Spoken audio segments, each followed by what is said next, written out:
CFB boilers operate in some of the harshest environments.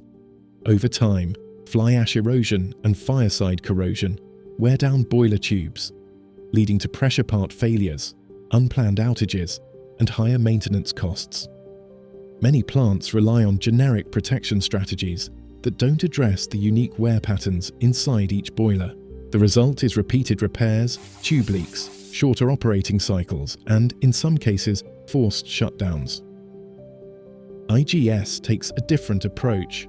Every boiler is evaluated based on its operating history, fuel characteristics, ultrasonic thickness data, previous tube failures, and wear patterns.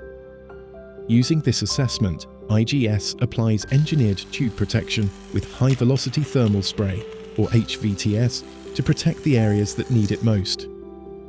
With more than 600 CFB boiler applications worldwide, IGS helps operators reduce tube erosion and fireside corrosion, extend operating cycles, improve outage planning, and maximize long-term boiler reliability.